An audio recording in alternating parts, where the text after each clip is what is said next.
नमस्कार। नमस्कार। शुभोदय। अ, आपको सभी सभी को इस सर्टिफिकेट कोर्स ऑन सनातन धर्म जो वेद संस्कृति समिति और विश्व योग विद्यापीठ के सौजन्य से प्रस्तुत किया जा रहा है, उसमें स्वागत है। जो अब तक वेद के बारे में, संस्कृत के बारे में और उपनिषद के बारे में, भगवत गीता के बारे में कुछ आप सीखा है। आज से बहुत अच्छा और एक टॉपिक है दर्शंस, दर्शना। इसके बारे में आप जान चुके हैं, जानेंगे डॉक्टर CSR प्रभु जी से। तो उससे पहले हम शुरू करते हैं वंदे मातरम से। वंदे मातरम, वंदे मातरम, सुजलां सुफलां मलयज शीतलां सस्यश्यामलां मातरं वन्दे मातरम्। शुभ्रज्योत्स्ना पुलकितयामिनीं पुल्लकुसुमितद्रुमदलशोभिनीं सुहासिनीं सुमधुरभाषिणीं सुखदां वरदां मातरं वन्दे मातरम्। वन्दे मातरम्।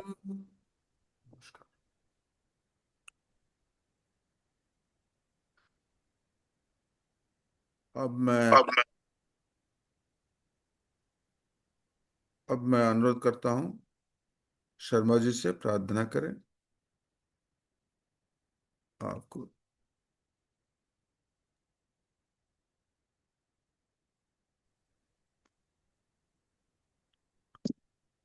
एक मिनट मेडिटेशन ध्यान लगाएंगे।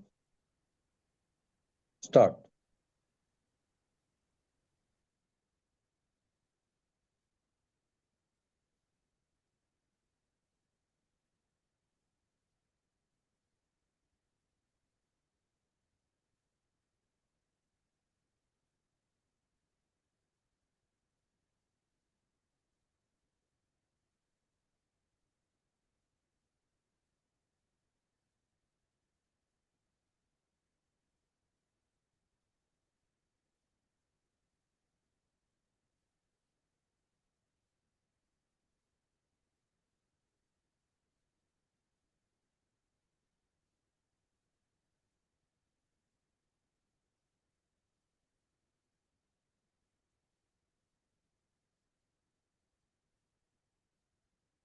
तीन बार ओंकार का उच्चारण करेंगे। ओ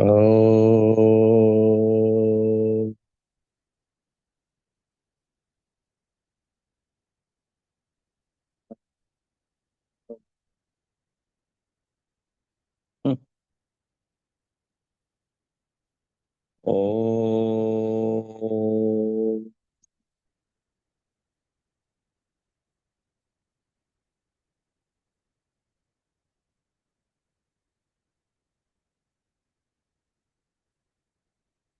ओ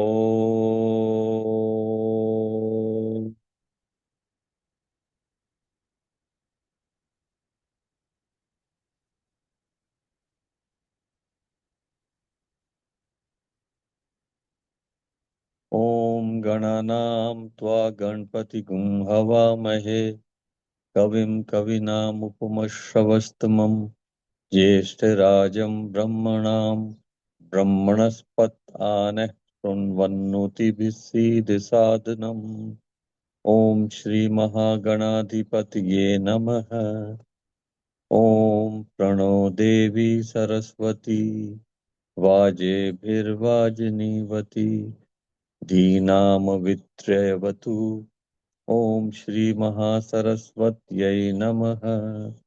गुरुरेव गतिः गुरुमेव भजे, गुरुणैव सहास्मि नमो गुरुवे।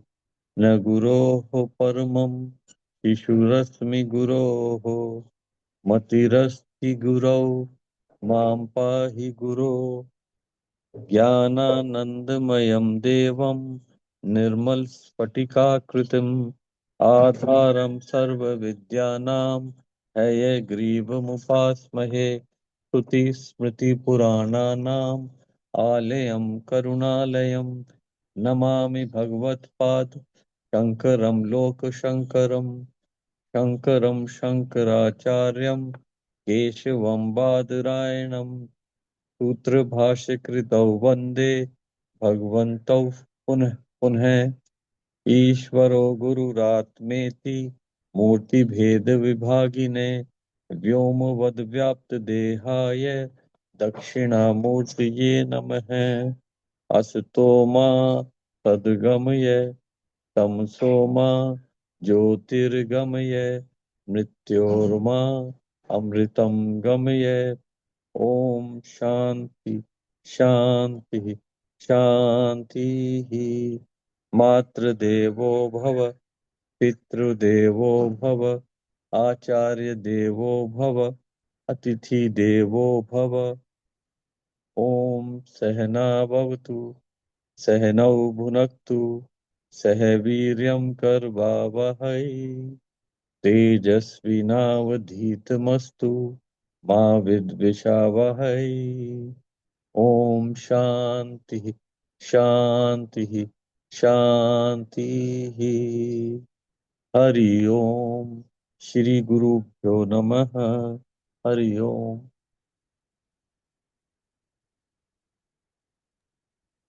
हरि ओम। श्री गुरुभ्यो नमः। धन्यवाद शर्मा जी।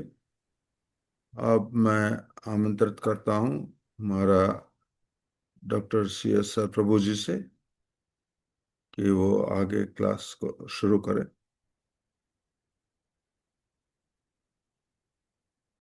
ओम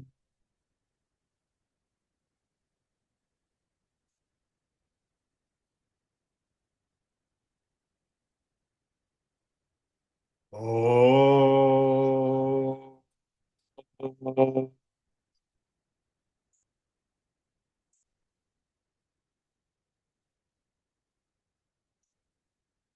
ओम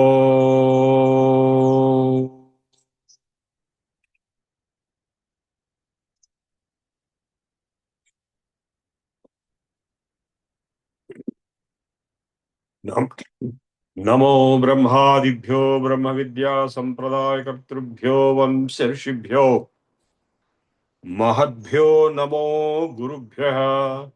सर्वोपप्लवरहित प्रज्ञानघन प्रत्यगर्धोऽसोऽहमस्मि ब्रह्मैवाहमस्मि।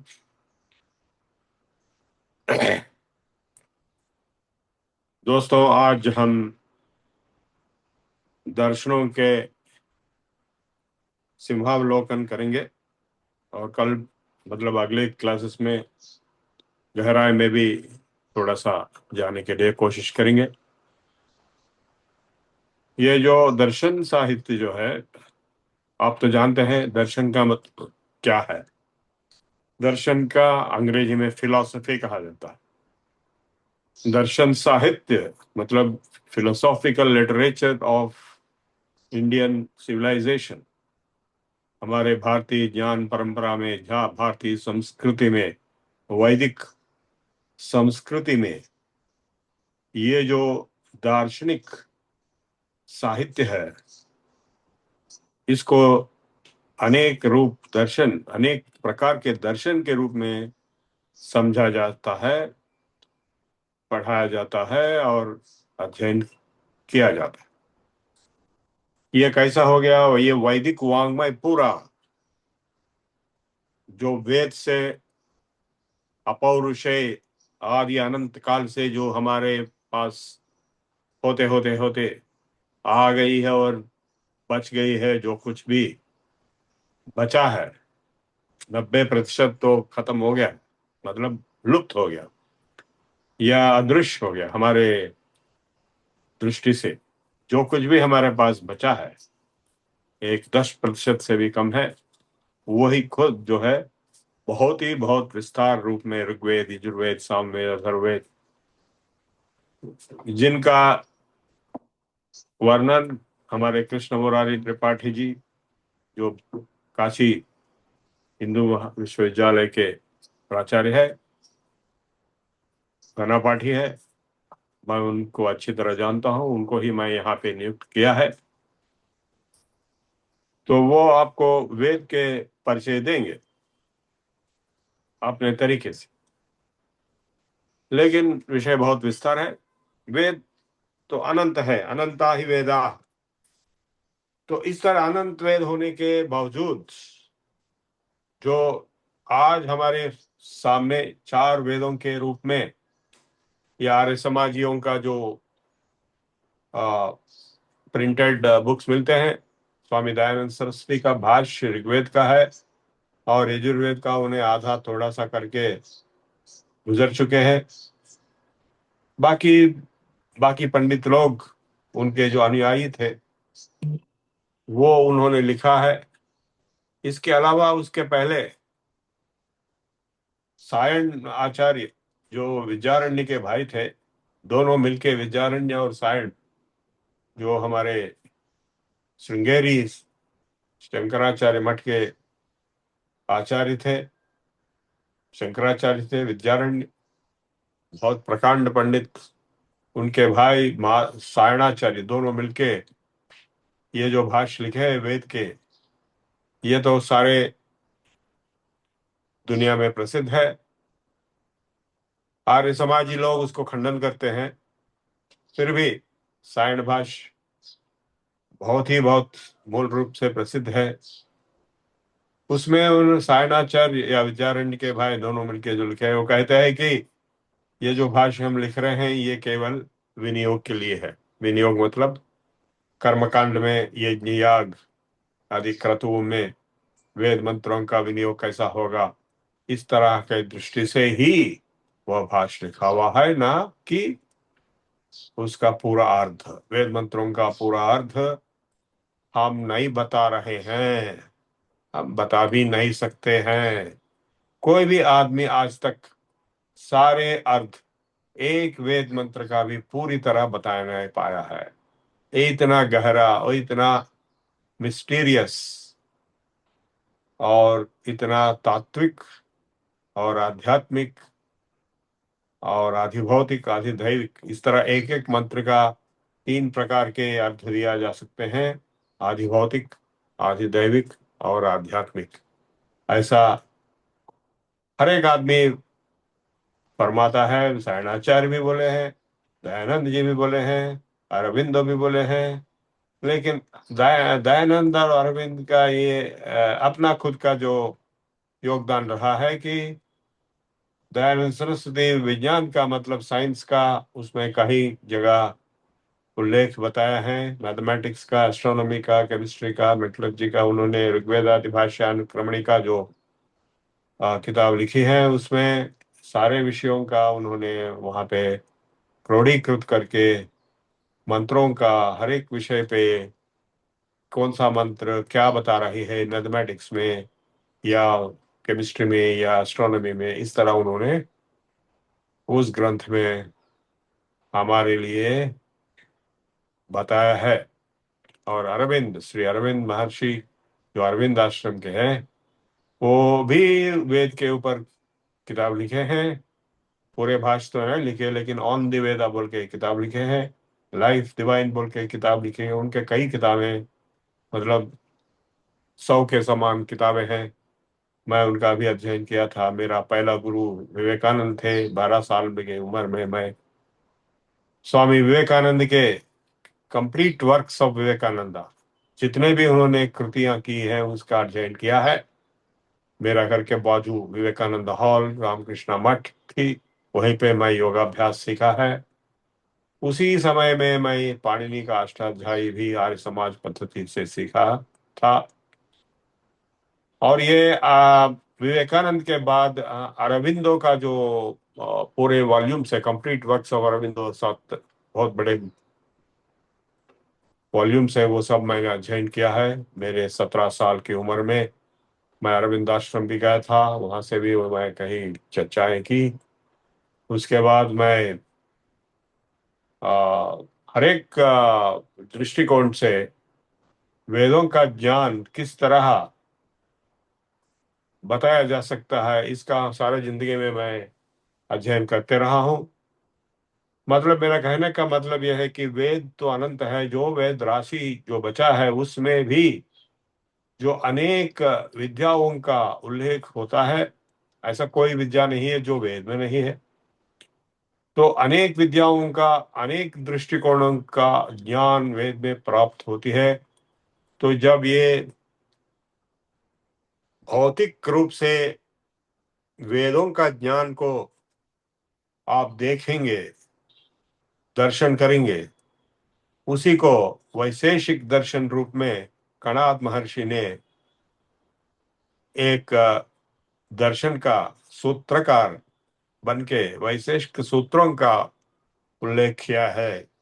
और मैं मेरे भाग्यवश से और गुरुओं के आशीर्वाद के वश से उस वैशेषिक सूत्रों का, द फिजिक्स ऑफ वैशेषिक, इस नाम से एक ग्रंथ की रचना 20 साल से ज्यादा प्रयास करके लिखा है। वो वेद विश्वविद्यालय तिरुपति वालों ने प्रचलित किया है, आप उसको पढ़ सकते हैं। और उसी तरह वेदों के ज्ञान, मतलब जितना भी ज्ञान दुनिया में है वो वेद में है। वेदों के ज्ञान में जो तात्विक दृष्टि से बताया गया चीज, जगत क्या है, ईश्वर क्या है, इस तरह के जो उपनिषदों का सार है, वही वेदांत दर्शन है। उसका सूत्रकार बादरायण व्यास ब्रह्म सूत्रों के नाम से लिखा है, उसी को वेदांत दर्शन मानते हैं। वो आखिरी है, लेकिन पहला, सबसे पहला ये जो वेदों का ज्ञान दर्शनकार, सूत्रकार, पहला सबसे जो हमारे लिए दर्शन सूत्र बनाए हैं वो है महर्षि कपिल।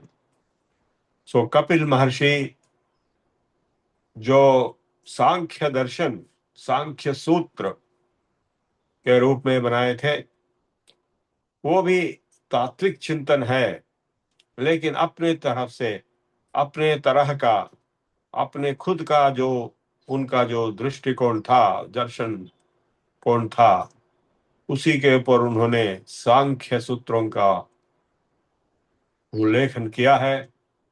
वो भी हमारे सामने है। उसका मैं अध्ययन किया था, लेकिन मैं उसका कोई एक्सपर्ट नहीं हूं। वैसा तो मैं आपको साफ सीधा बताना चाहता हूं कि मैं किसी का एक्सपर्ट नहीं हूं। मैं बहुत बड़ा अज्ञानी हूं, लेकिन जितना भी कोशिश करते रहा हूं, 70-60 साल से, मतलब मेरा बचपन से होती रही है, अभी मैं 72 साल का हूं। जितना भी मैं कोशिश करते रहा हूं, मेरे कई गुरु थे। मेरे पहला गुरु मेरे माता जी थी, वो आखिरी गुरु भी वही थी, लेकिन बीच में कई बड़े बड़े गुरु आए थे। योग के गुरु थे, और वेदांत के गुरु थे, वेद के गुरु थे, व्याकरण के गुरु थे। तो ये इतने जितने भी गुरुओं का कृपा से मैं जितने भी ज्ञान पा सका, अज्ञान को कम कर सका। तो अनंत अज्ञान में हम जो रहते हैं, वो अनंत अज्ञान सागर से थोड़ा सा बाहर निकल के ज्ञान की कुछ भी रेणुओं का प्राप्ति हमसे हो चुका है, उसी को मैं आपके सामने निवेदन कर रहा हूं। लेकिन मैं अज्ञानी रहते, अभी भी अज्ञानी हूं, तो मेरा कोई भी बात पूरी तरह 100% परफेक्ट नहीं हो सकती है। फिर भी कोशिश तो हम कर रहे हैं। जो कुछ भी हमारे पास हमने सीखा है गुरुओं से, गुरुओं की कृपा से, या ग्रंथों से, दर्शनकारों से, सूत्रकारों से, इसका मैं आपके सामने निवेदन कर रहा हूं। तो जैसा मैं सांख्य दर्शन का उल्लेख कर रहा था, तो ये सांख्य दर्शन के सांख्य सूत्रों में क्या छिपा हुआ है, क्या है ये सांख्य दर्शन, ये हम थोड़ा जान लेंगे। उसके बाद योग दर्शन आया था काल प्रवाह में। पतंजलि जो योग दर्शन के सूत्रकार थे, वो हमारे गुरु है, गुरुओं के गुरु। उन्होंने सांख्य दर्शन का ही विस्तार रूप में, प्रकट रूप में, प्रैक्टिकल रूप में जो योग दर्शन की संहिता बनाई योग सूत्रों के रूप से, उनके काल तक जितना भी योग दर्शन का अध्ययन, प्रैक्टिस, जो कुछ भी होता था, उन्होंने वहां पे संग्रह रूप में, संहिता रूप में, सूत्रों के रूप में बांध करके उसको हमारे सामने रखा है। तो सांख्य योग और उसके आगे न्याय दर्शन। गौतम ऋषि, आप सब लोग जानते हैं, गौतम ऋषि जो बिहार के थे और वो बाद में आंध्रा में आए थे। वो गोदावरी नदी का उनका गहरा संबंध रहा है, इसलिए गोदावरी नदी को गौतमी कहा जाता है। तो आंध्रा में दो बड़े बड़े नदियां हैं, कृष्णा नदी और गोदावरी नदी। दोनों नदियों के तट पे बड़े बड़े सभ्यताएं पैदा हुए हैं, नगरी पैदा हुए हैं। मैं तो कृष्णा नदी के तट पे जो है अभी अमरावती, जो आंध्र का राजधानी, विजयवाड़ा, गुंटूर, तेनाली, इसी का प्रांत का हूं मैं। मेरा पैदावार तेनाली में हुई थी। लेकिन दूसरी तरफ गोदावरी नदी जो है, राजमहेंद्रवरम, काकीनाडा, इनका जो शहर है, वहां पे बहुत बड़े साम्राज्य चालुक्यों का हुआ था। और राजराज नरेंद्र जो राजा थे, उनके साथ बड़े बड़े कवियां थे, जैसा नन्नया। ये इन्होंने महाभारत का तेलुगु भाषा में उल्लेख किया है। तो ये गोदावरी नदी पे तट पे बहुत ही हजारों साल पहले गौतम ऋषि पधारे से बिहार से, और वहीं पे जुट गए, और वहीं से उनका जो ये न्याय सूत्र, न्याय दर्शन हमको अभी प्राप्त हुआ है। उसमें न्याय मतलब प्रमाण शास्त्र है, क्या सच है, क्या झूठ है, क्या प्रमाण है किस चीज का। ये जो आ, पद्धति है सत्य का निर्धारण करने का, प्रमाणों के द्वारा, कई प्रकार के प्रमाण है, जैसा कि प्रत्यक्ष प्रमाण, अनुमान प्रमाण, इस तरह के जो प्रमाणों का उल्लेख, वर्णन किया जाता है, वही न्याय दर्शन है। मैं आपको केवल एक विहंगम दृष्टि से परिचय कर रहा हूं दर्शनों का बारे में।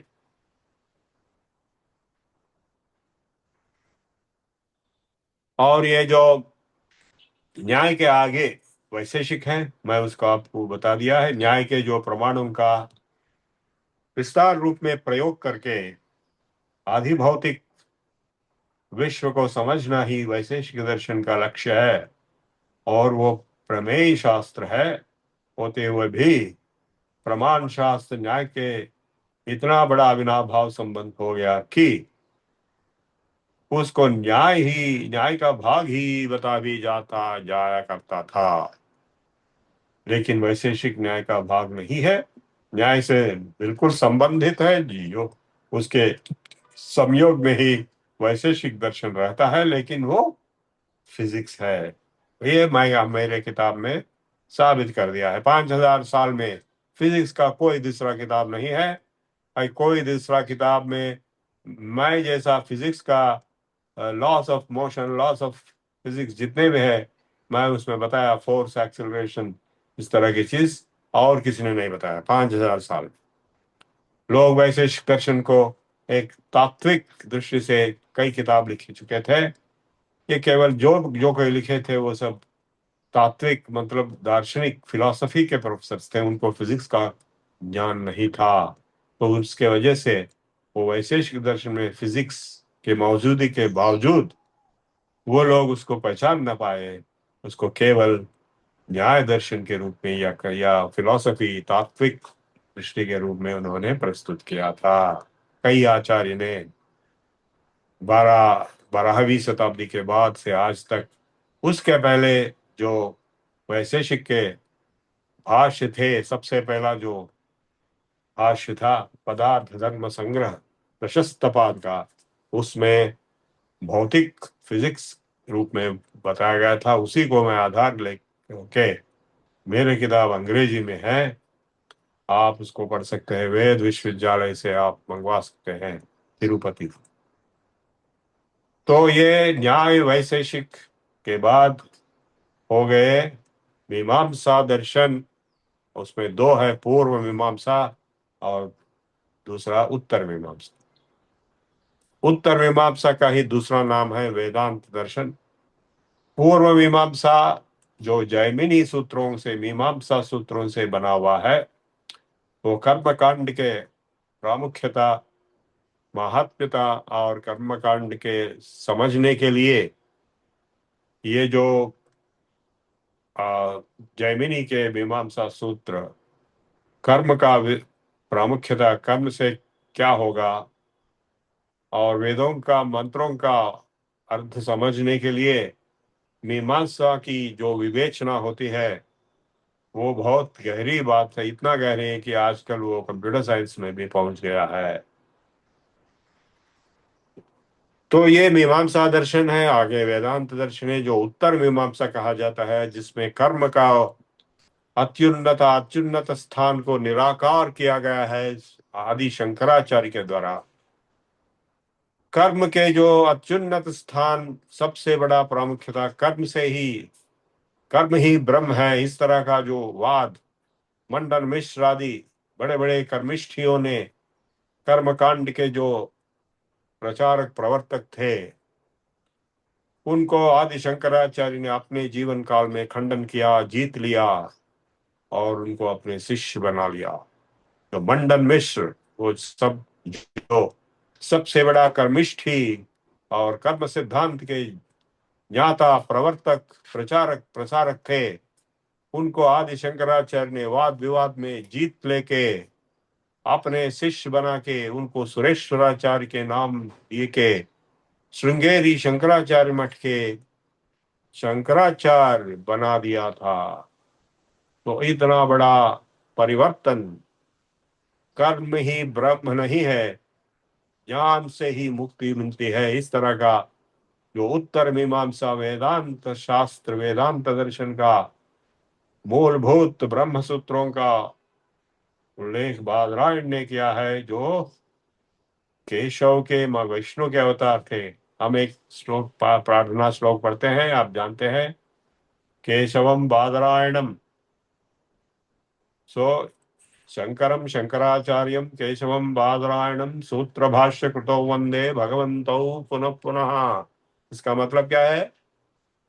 शंकर भगवान शिव के अवतार है आदि शंकराचार्य, आप सब लोग जानते हैं, और भगवान विष्णु के अवतार है श्री वेद व्यास महर्षि, 24 अवतारों में से एक है, और दोनों एक के दूसरे का समर्थक है, प्रवर्तक है, प्रसारक है और प्रचारक है। जैसा कि ब्रह्मसूत्र जो बादरायण व्यास ने लिखा है, उसका भाष्य शिव का अवतार शंकराचार्य ने लिखी है। देखिए, तो इस तरह एक और दूसरे का समर्थन से ही सारे चरित्र में, सारे हिस्ट्री में हर एक चीज होते रहा है। जो कि जितने भी संघटना हुए हैं पुराणों में जो उल्लेखित है, सब जो है शिव और विष्णु नारायण के दोनों का सहकार से ही इस लोक का कल्याण और रक्षण होते रहा है। कई राक्षसों का संहार में हो, जब शिव वर देते हैं, कई राक्षस घमंडी होके लोक को हानि पहुंचाएंगे, तो विष्णु का अवतार से उनका हत्या हो जाती है, उनका अंत हो जाए, जैसा रावणासुर का, हिरण्यकशिपु का। तो ये दोनों का साथ में ही, तालमेल से ही ये दुनिया चलते रही है। तो इसलिए हम इस श्लोक में कहते हैं केशवम बादरायणम शंकरम शंकरा आचार्यं केशवं बादरायणं सूत्रभाष्य कृतो वंदे भगवन्तौ पुनः पुनः। तो ये षड दर्शन, 6 दर्शन का मैं आपको आपके सामने प्रस्तुत किया है आज सूक्ष्म रूप से। पहला जो है सांख्य दर्शन, दूसरा योग दर्शन, तीसरा न्याय दर्शन, चौथा वैशेषिक दर्शन, पांचवा मीमांसा दर्शन और छठवां वेदांत दर्शन। ये 6 दर्शनों का हम थोड़ा थोड़ा जितना हो सके इस 2-3 दिनों में अध्ययन करेंगे और समझने के कोशिश करेंगे। तो इसमें पहला जो सांख्य दर्शन है, आज उसी के ऊपर हम जोर देंगे। सांख्य दर्शन में नाम सांख्य इसलिए आया कि संख्या उसमें बहुत बड़ा पात्र पोषित करता है। संख्या मतलब जो गणना है, जो ये सृष्टि है, इस सृष्टि के तत्व क्या क्या है ये तो आप जानते हैं। पंचभूत है और पंचेंद्रिय है, पंच ज्ञानेन्द्रिय, पंच कर्मेंद्रिय और पंच तन्मात्राएं हैं। तो 19 हो गए पूरे, मतलब ये 5 5 5 4 बार 20 हो गए।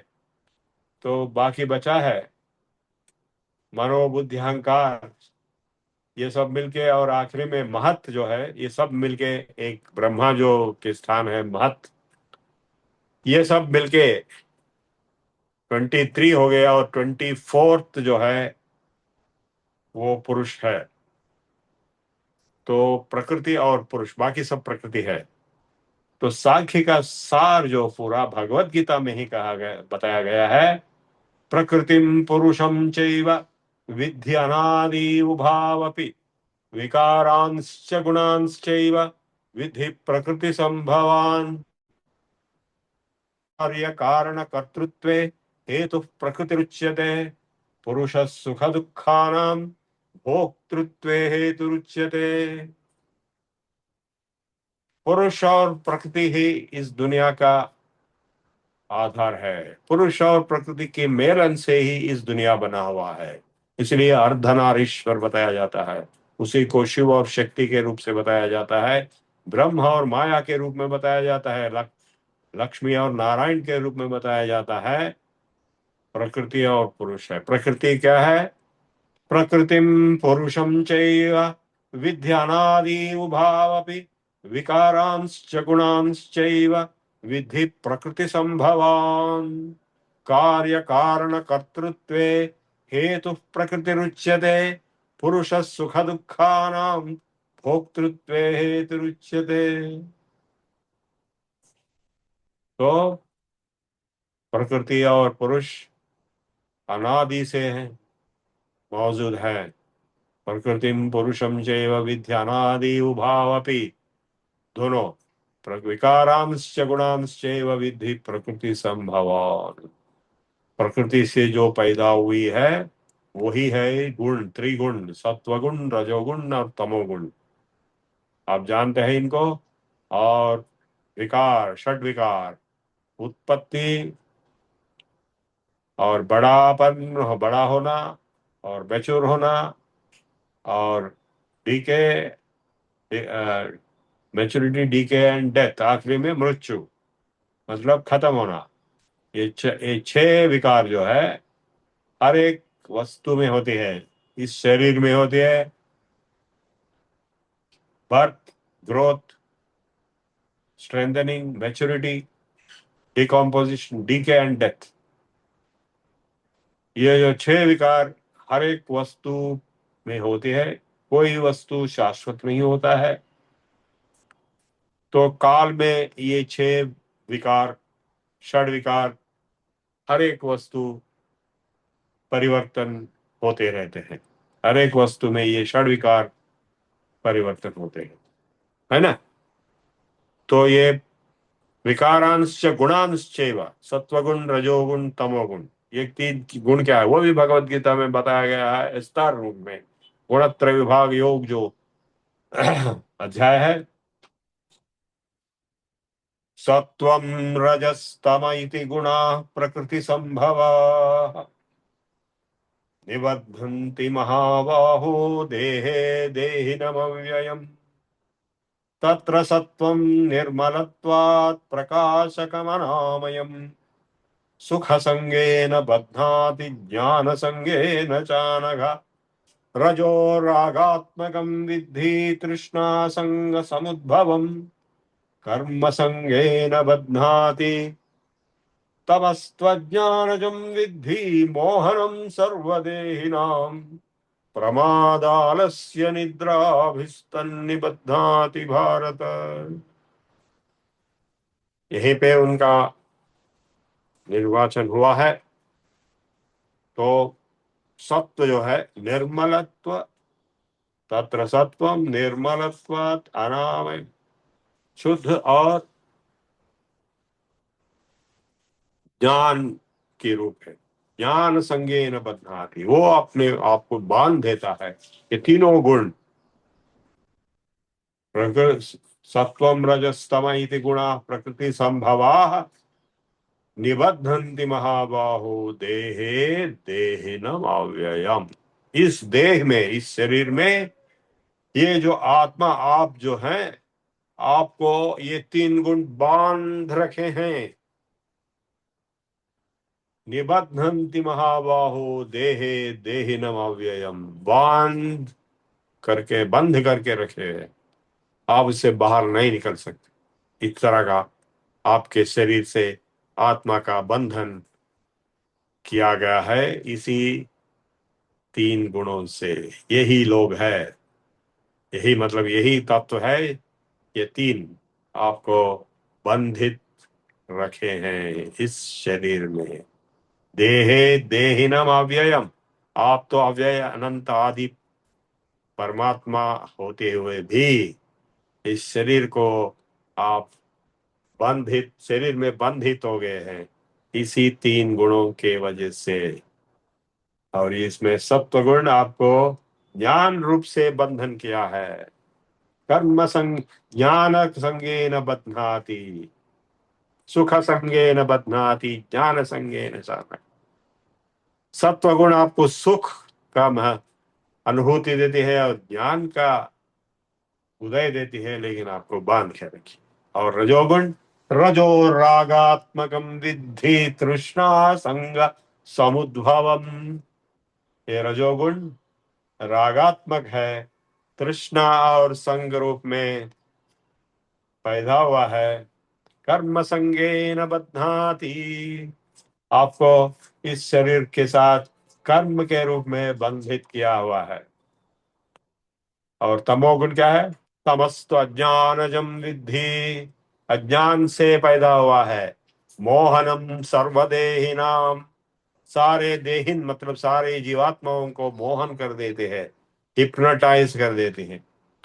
प्रमाद आलस्य निद्राभि, किस तरह हिप्नोटाइज करते हैं? प्रमाद, आलस्य और निद्रा के रूप में बांध के रखते हैं। प्रमाद आलस्य निद्राभिस्तन निबध्नाति भारत। आपको मालूम है 2 घंटे के पहले आपकी क्या परिस्थिति थी? कल रात 10 बजे के 11 बजे के समय पे तमोगुण आपको पूरी तरह अपने वश में ले लिया था और आप तमोगुण के जो लक्षण है निद्रा में पहुंच गए थे। और सुबह उठ के स्नान करके ये क्लास में आने के लिए कितना आलसी आप महसूस करते हैं, मैं जानता हूं। वो भी तमोगुण का ही प्रभाव है। प्रमाद आलस्य निद्रा, प्रमाद जो मतलब एक्सीडेंटल एरर्स, मिस्टेक्स जो किए जाते हैं, उसी से जितने भी एक्सीडेंट्स होते हैं ये सब तमोगुण के ही प्रभाव से होते हैं। तो समझ गए आप सत्वगुण, रजोगुण, तमोगुण का आपकी समझ में आ गई है अभी? ये प्रकृति के ही लक्षण है। सत्वम रजस्तम इति गुणा प्रकृति संभवा निबध्नन्ति महाबाहो देहे देहिनमव्ययम्। प्रकृतिं पुरुषं चैव विद्यानादि उभावपि विकारांश्च गुणांश्चैव विद्धि प्रकृति संभवान। कार्य कारण कर्तृत्व, और आगे क्या है करते हैं प्रकृति? जो कुछ भी होता है इस दुनिया में, कार्य और उसके कारण बिना कारण कोई कार्य नहीं होता। वैसे सूत्र में एक बड़ा सूत्र है और एक दूसरे दर्शनों में भी है, कारणाभावात कार्याभावः। कारण के अभाव में कार्य के अभाव है, मतलब यदि कार्य होता है तो उसका कारण जरूरी से रहेगी। तो कार्य कारण कर्तृत्व और उसका कर्तृत्व जो कर्तृत्व को मानता है, ownership of the actions and therefore their causes as well, वो जो है प्रकृति ही है। कार्य कारण कर्तृत्व हेतु प्रकृति ही। और पुरुष सुख दुखा नाम भोक्तृत्व हेतु उच्यते। पुरुष क्या करता है? सब कुछ प्रकृति करती है, तो पुरुष क्या करता है? भोक्तृत्व, भोगता है, फीलर, थिंकर, एंजॉयर।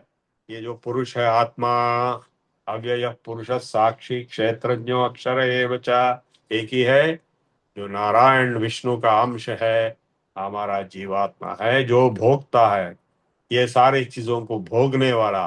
मैं जो मौजूदगी बताता है और मैं भोग रहा हूँ, मैं कष्ट में हूँ, मैं इष्ट में हूँ, मैं सुखी हूँ, मैं दुखी हूँ, इस तरह जो भोग रहा है वही पुरुष है, वही आप। तो सांख्य सूत्रों में, मैं अब तक आपको गीता बताया, आप शायद चाहोगे ये क्यों गीता बता रहा है, गीता में तो सब कुछ है, इसलिए हम गीता से ही सांख्य को आपको समझाया है भाई। लेकिन सांख्य सूत्रों में जो कपिल मुनि खुद लिखा है, उसमें उन्होंने ये बताया कि त्रिविधा दुख निवृत्तिरत्यंत पुरुषार्थ। उसका पहला सूत्र है, ये जो आपके मानव जन्म के पुरुषार्थ, सबसे बड़ा पुरुषार्थ यही है कि आप त्रिविध प्रकार के दुखों से निवृत्ति पाएं। आपको जो दुख हो रहे हैं, 3 प्रकार के हो रहे हैं, आधि भौतिक, आधि दैविक और आध्यात्मिक। आप ये जानते हैं क्योंकि हम 3 बार शांति बोलते हैं, शांति ही शांति ही शांति क्यों बोलते हैं? 3 प्रकार के दुखों का शमन हो ऐसा संकल्प इच्छा है। एक प्रकार के दुख है आधि भौतिक, मतलब मुझे यहाँ पे दर्द हो रही है, मुझे ये बीमारी है, मुझे ये हो रहा है, मुझे वो हो रहा है, इस तरह के जितने भी दुख है और उसके संबंधित, मेरा सोफा ठीक नहीं है, मैं अच्छी तरह बैठ नहीं सकता, मुझे बीमारी है, मुझे चिंता है, इस तरह के जितने भी दुख है ये आधि भौतिक है। और दूसरा जो है आधी दैविक दुख है, गर्मी बहुत हो रही है, ठंड बहुत हो रही है, तूफान आ गया है और अर्थक्वेक आ गया है, ये हो गया है, वो हो गया। ये दैवी शक्तियों से जो दुख हमें मिलते हैं वो आधी दैविक दुख है। और ये दोनों भी नहीं होने से भी आपका कोई दुख नहीं है, आप जवान हैं, आप बिल्कुल फिट योगा एक्सपर्ट है और आपका कोई प्रॉब्लम नहीं है, सब कुछ ठीक ठाक है, फिर भी, और बाहर न गर्मी है न हम एसी में रहे, सब कुछ है, लेकिन फिर भी जो लोग ये सब कुछ होते हुए भी दुखी हो जाते हैं, आत्महत्या कर लेते हैं, हत्याएं करते हैं, क्यों करते हैं? ना उनका कोई आधि भौतिक दुख है, ना कोई आधिदैविक दुख है, लेकिन उनको आध्यात्मिक दुख होता है, अंतर्गत दुख। अपने आत्मा के अंदर जो दुख हो रहा है उनको, उसी के वजह से ये सब करते हैं। जो आदमी सुसाइड, आत्महत्या इसलिए करता है कि वो हत्या करने से उसका दुख खत्म होगा, नहीं तो जिंदा हो तो दुख भोगते रहना पड़ेगा उसको। जैसा कि कोई आदमी का मानसिक रोग है, मानसिक संतुलन नहीं है, इमोशनल प्रॉब्लम्स है, बहुत गुस्से में आ जाता है या बहुत डिप्रेशन में चला जाता है और उसी के वजह से आत्महत्या कर लेता है, या इस तरह का सिजोफ्रेनिया है, या इस तरह का कोई चीज है, और ये सब नहीं होते हुए भी अहंकार, ममकार, राग, द्वेष, काम, क्रोध, लोभ, मोह, मद, मात्सर्य, ये सब जो है आध्यात्मिक दुख है। समझ गए आप? तो ये जो 3 दुखों का निवृत्ति करना ही हमारे मानव जीवन का लक्ष्य है, पुरुषार्थ है। ये कौन कह रहे? कपिल मुनि कह रहे, कपिल महर्षि त्रिविधा दुख निवृत्तिरत्यंत पुरुषार्थः, ये पहला सूत्र है सांख्य दर्शन के सूत्रों में, सबसे पहला है। तो ये कपिल मुनि कहाँ के थे? आप जानते हैं, आप बंगाल में जो गंगा सागर संगम है, वहां पे कपिल मुनि आश्रम है। वहां पे पहुंचने के लिए गंगा जी को भगीरथ ने गौमुख से प्रकट करवा के शिव के सिर से नीचे गिरवा के अपने साथ गंगोत्री से शुरू होके हर जगह होते होते देवप्रयाग, और जहाँ पे मंदाकिनी अलकनंदा के संगम रुद्रप्रयाग में हुए, वो देवप्रयाग में भागीरथी से मिलके गंगा जी बनती है।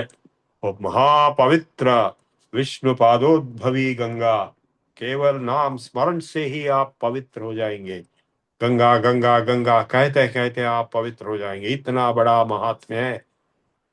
मैं हर जगह गया था, गंगा जी के उत्पत्ति से लेके सागर के संगम, गंगा सागर से हर जगह मैं गंगा जी का दर्शन और आराधना, उपासना और स्नान वगैरह किया है, कई सालों से करते रहा।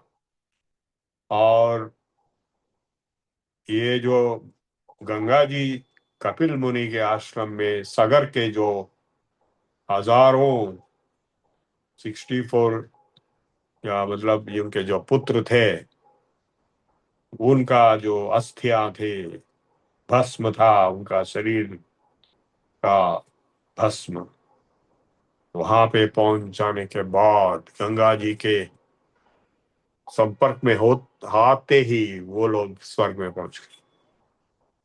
इसके लिए भागीरथ कई पीढ़ियों का प्रयत्न से गंगा जी को हिमालय के जो गंगोत्री और उसके आगे गौमुख, मैं गौमुख भी गया था, वहां से लाके गंगा सागर संगम तक उनका जो प्रयास रहा है, वो भगीरथ प्रयत्न, उसका कोई दूसरा तुलना नहीं हो सकता है। तो ये जो कपिल मुनि का आश्रम वहां पे बताया जाता है, तो ये कपिल मुनि, ये सांख्य सूत्रों का रचयिता है। और उनके, वो किन को बताया पहला सांख्य दर्शन के तत्वज्ञान? बहुत बड़ा चमत्कार है, उनके माता को पहला बताया, देवहूति, उनको पहला बताया। सारे तत्वज्ञान सांख्य दर्शन के रूप में प्रकृति पुरुष दोनों का लीला जो है, ये दुनिया, ये विश्व उनका प्रकट रूप से प्रकृति पुरुषों का प्रकट रूप है।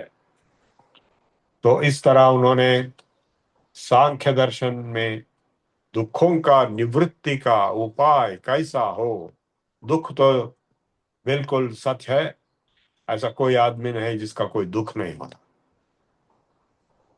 नरेंद्र मोदी जी भी जो है, रोज उनका कई दुख होते हैं। आप देखिए, वो जिस तरह वो गांव गांव शहर शहर घूम रहे हैं वोटों को भीख मांगते हुए, हम नहीं कर सकते ऐसे काम, इतना बड़ा मुश्किल काम है, इतना दुख पा लेते हैं, वो सह लेते हैं। एक बार इधर आए थे, वो उनको पूछा गया है, आप इतना शक्ति कैसा रखते हैं, एक दिन में आप 4 जगह जाते हैं, सुबह में एक शहर में, मध्याह्न में दूसरे शहर, शाम में तीसरे, और रात को चौथे में, इतना शक्ति आपको इस उम्र में कैसा मिलती? ये प्रश्न उनको पूछा गया। आप जानते हैं उनका उत्तर क्या था? वो बोलते हैं, मेरा पूरा शक्ति जो मैं खाता हूं, रोज 2.5 किलो का गाली खाता हूं। देखिए, इतना गाली उनको दिया जाता है, 2.5 किलो, उससे ही मेरा शक्ति। तो ये जो दुख हर एक को होता है, ये दुखों से कैसा मुक्ति पाए, इसके लिए सांख्य दर्शन बताया है। उसका ही प्रकट रूप, प्रैक्टिकल रूप है योग दर्शन।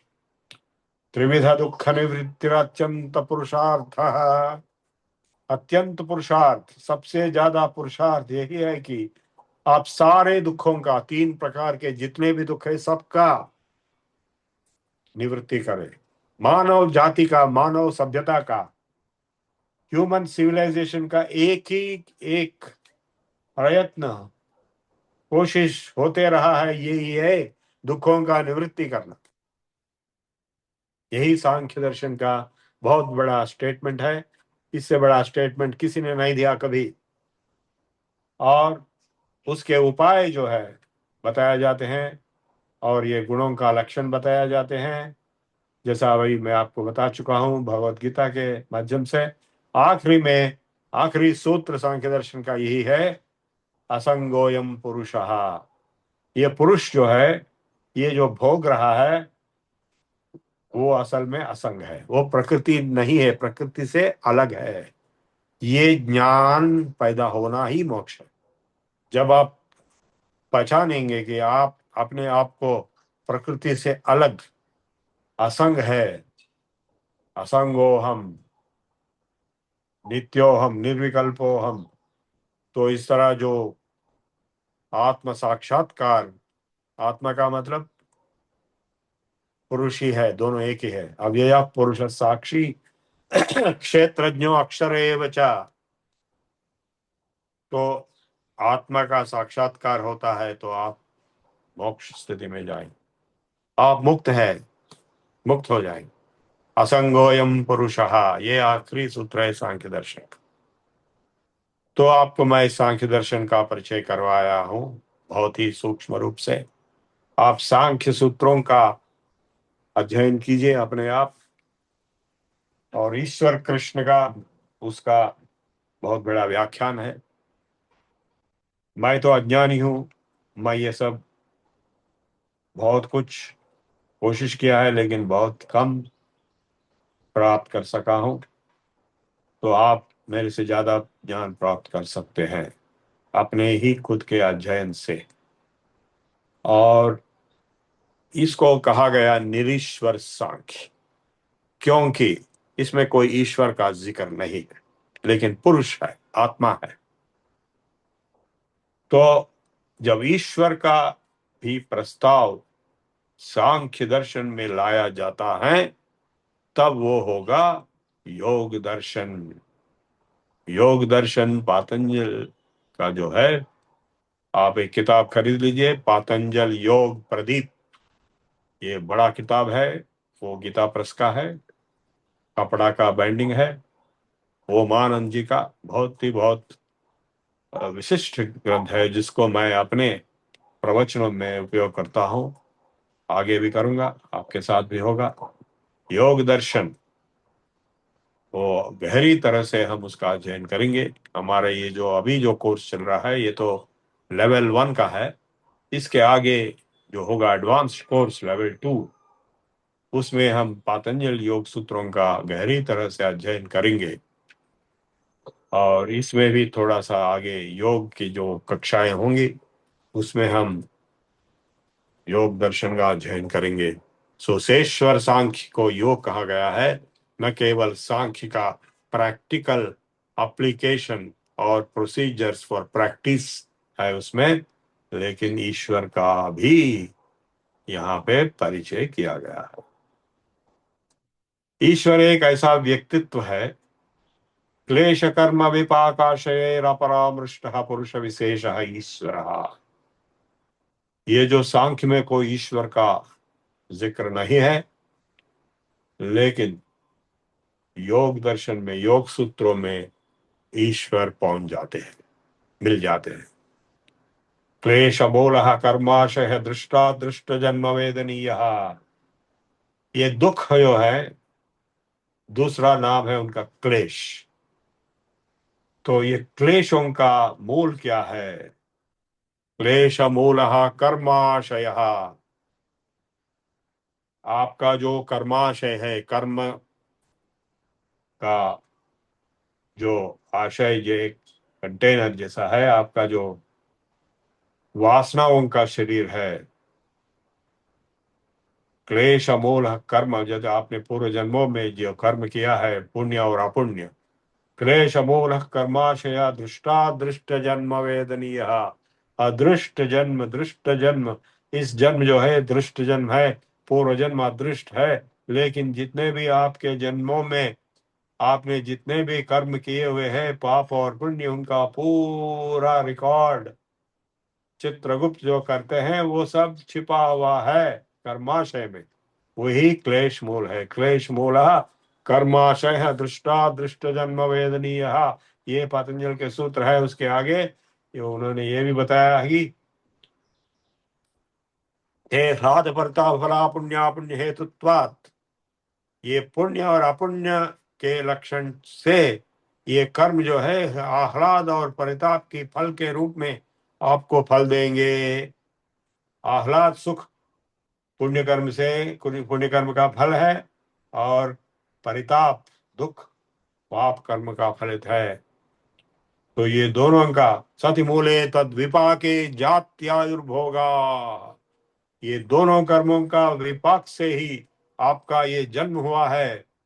जिस प्रकार का जन्म, जाति, आयु, जितना आयु है आपका, और जितना भोग, मतलब दुख और सुख का भोग आप करेंगे इस जन्म में, ये सब जो है ये कर्म विपाक से ही फल रूप में आपको मिल रहा है।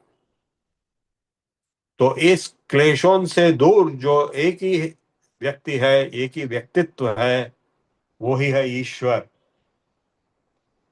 जिनका कोई क्लेश नहीं होता, जिनका कोई कर्म नहीं होता, और एक विशिष्ट व्यक्तित्व है वो ईश्वर। पुरुष विशेष ईश्वर, क्लेश कर्म विपाक आशय क्लेश विलक्षण व्यक्तित्व अपरामृष्ट, क्लेश कर्म विपाकाशेर अपरामृष्ट पुरुष विशेष ईश्वर। वो ईश्वर का नाम ही प्रणव है। तस्य वाचक प्रणव ओम, जो मांडुक्य उपनिषद में ओम इत्येकाक्षरम ब्रह्म बताया गया है, यहाँ पे ओम जो है ईश्वर का नाम बताया जा रहा है। तस्य वाचक प्रणवः तज्जपस्तदर्थ भावनम, उसका जप करना मतलब बार बार ओम का उच्चारण करना, और उसका अर्थ का भावना दोबारा अपने मन में लाते रहना, यही है आपका दुखों का निवारण मार्ग। तज्जपस्तदर्थ भावनम ततः प्रत्यक्ष चेतनाधिगमोप्य अंतराया भावश्च व्याधि स्त्यान संशय आलस्य अविरति भ्रांति दर्शन लब्ध भूमिकत्वान्ते अंतराया दुख दौर्मनस्य अंगमेजे श्वास प्रश्वास विक्षेप सहभुव, अंतराय और उसके सहभुव लक्षण सिम्टम्स, ये सारे बताए गए हैं, सारे दुखों का लक्षण बताए गए हैं। इनको निवारण करने के लिए प्रणवाभ्यास, प्रणव का जप, प्रणव का अर्ध चिंतन, ईश्वर का तत्व का चिंतन, जपस्तदर्थ भावनम, यही उसका उपाय, एकमात्र उपाय है कि आप ये दुखों से मुक्ति पा सकें। हर एक आदमी को दुख होता है, वो दुख उसी से मुक्ति पा लेता है कि ये ईश्वर की चिंतन और दर्शन और ध्यान प्रणव के रूप में करते करते ही वो दुखों से मुक्ति पा सकता है। क्योंकि उनका जब आत्म साक्षात्कार होता है, ज्ञान का उदय होता है, तब उनको मालूम होता है कि मुझे प्रकृति से कुछ लेना देना नहीं है, ये तो प्रकृति है, ये होते ऐसे ही होते रहता है, मुझे कुछ लेना देना नहीं है। इस तरह का जो अनुभूति होती है, जो कन्विक्शन एस्टैब्लिश्ड स्टेट होता है, वही मोक्ष स्थिति है। तो ये सांख्य दर्शन का और योग दर्शन का संबंध में, योग दर्शन में तो और भी गहरा प्रैक्टिकल प्रोसीजर्स बताए गए हैं। आप जानते हैं योग दर्शन के बारे में, योग चित्तवृत्ति निरोध, योग का निर्वचन क्या है? चित्तवृत्ति निरोध ही योग है। तदा द्रष्टु स्वरूपे अवस्थानम, जब चित्तवृत्ति निरोध होगा ध्यान समाधि स्थिति में, तब अपने आप में दृष्टा अपने ही स्वरूप में प्रतिष्ठित होंगे। तदा द्रष्टु स्वरूपे अवस्थानम वृत्ति सारूप्यम इतरत्र।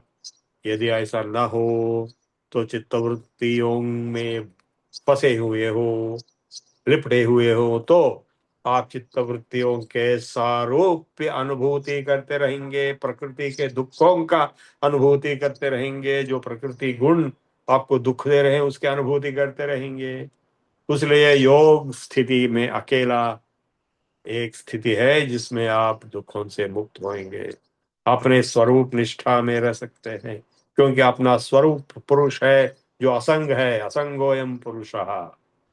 तो योग और सांख्य दोनों इस तरह बिल्कुल मिल, दो तरह, एक ही कॉइन का दो तरफ है, two faces of the same coin. तो ये चित्तवृत्तियों का निरोध करना ही योग है। ये चित्तवृत्ति क्या क्या है? 5 है। प्रमाण विपर्य विकल्प निद्रा स्मृतयः। तो प्रत्यक्षानुमान आगमा प्रमाणानि, विपर्ययो मिथ्या ज्ञान तद्रूप प्रतिष्ठम, शब्द ज्ञानानुपाति वस्तु शून्यो विकल्पः, अभाव प्रत्ययालंबना वृत्ति निद्रा, अनुभूत विषय संप्रमोत स्मृति। इस तरह 5 जो चित्तवृत्तियां हैं उनको निरोध करते प्राणायाम से धारणा पहुंच, प्रत्याहार पहुंच गए, प्रत्याहार से धारणा में पहुंच गए, धारणा से ध्यान में पहुंच गए, ध्यान से समाधि में पहुंच गए, तो आप चित्तवृत्तियों का निरोध कर सकते हैं, किया है। तो आप समाधि में अपने आप में आत्मस्थ योग। वैशेषिक सूत्रों में भी योग का ये निर्वाचन दिया गया है कि योग का मतलब है आत्मस्थ, अपने आप में रह जाना ही योग है। स्वरूप निष्ठा तथा द्रष्टु स्वरूपे अवस्थानम, और वृत्ति सारूप्य में तरह, बाकी हमेशा वृत्ति के समान अनुभूति होती है, रहते हैं। जैसा आप पिक्चर देख रहे हैं सिनेमा में, क्या होता है, एक आदमी बहुत बड़ा पहाड़ से नीचे कूदेगा, क्या आप कूद रहे हैं? नहीं कूद रहे हैं, फिर भी आपको ऐसा महसूस होगा जैसा कि आप खुद ने कूदा है। और जैसा कोई आदमी लड़ाई करता है, आप खुद महसूस करेंगे आप लड़ाई कर रहे हैं।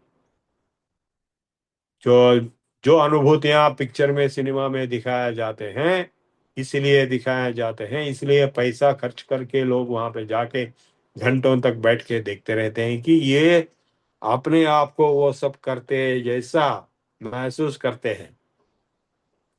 यही वृत्ति सारूप्यम इतरत्र, न केवल पिक्चर में, हर एक चीज में, टीवी में हो या न्यूज़पेपर में, हर एक चीज में आप उस दुनियादारी मोह माया में आप फंस जाएंगे।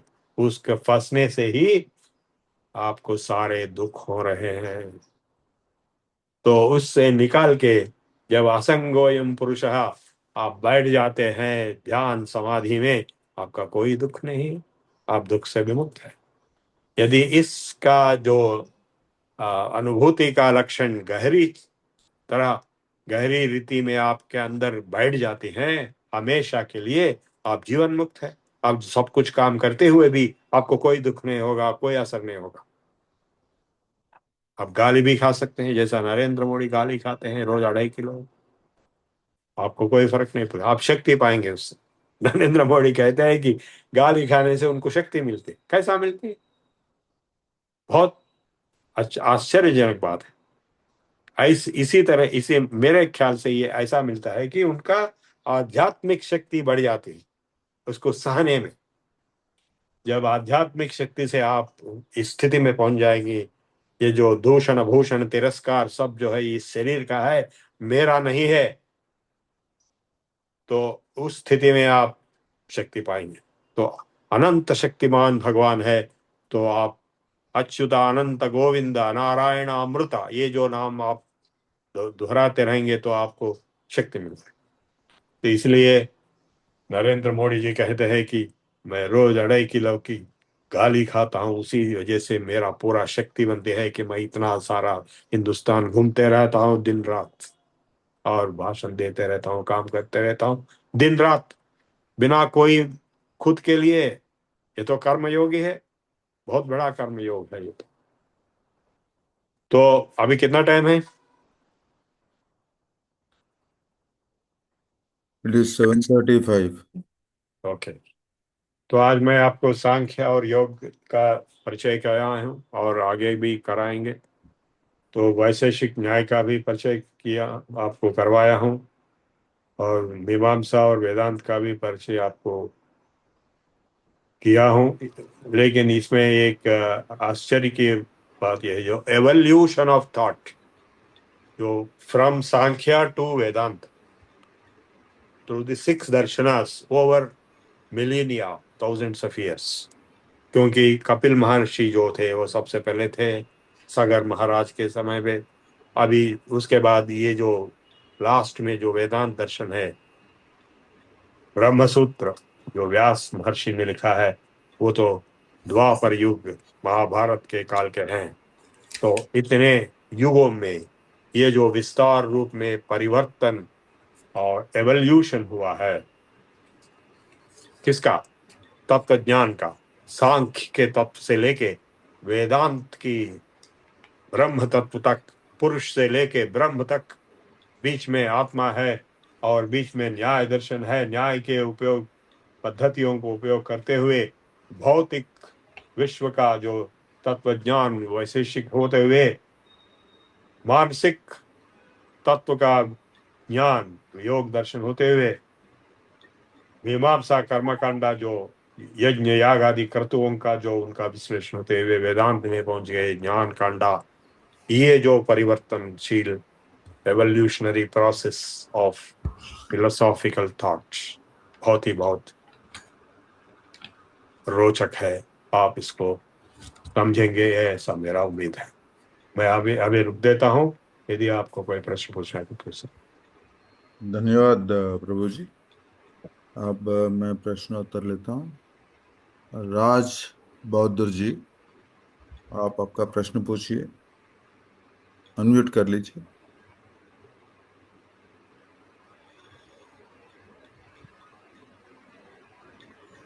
अनम्यूट करके आपका प्रश्न पूछ लीजिए। हाँ। नमस्कार गुरु जी। जी। एक तो आपने 5 चित्तवृत्ति बताई है, प्रमाद, आलस्य, निद्रा। बाकी नहीं दो कौन नहीं सी?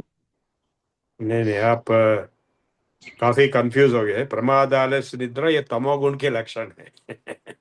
5 चित्तवृत्ति जो बताई ना नहीं आपने, नहीं, कौन कौन सी? चित्तवृत्ति प्रमाण, विपर्य, विकल्प, निद्रा, स्मृति।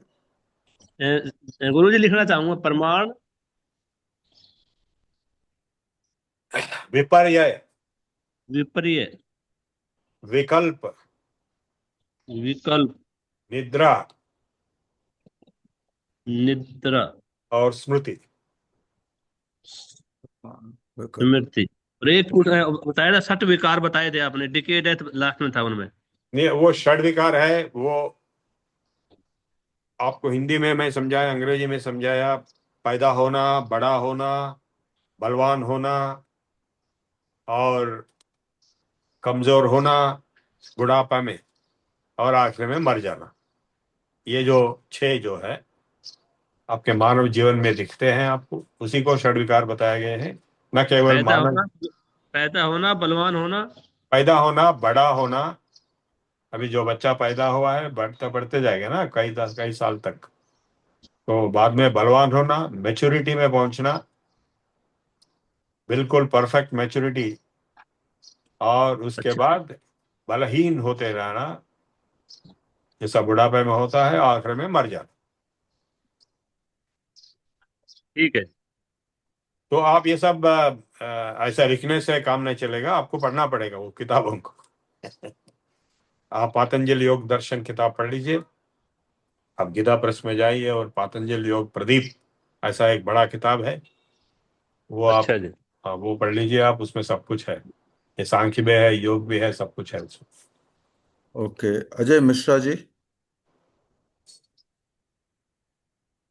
अनम्यूट करके बात कीजिए।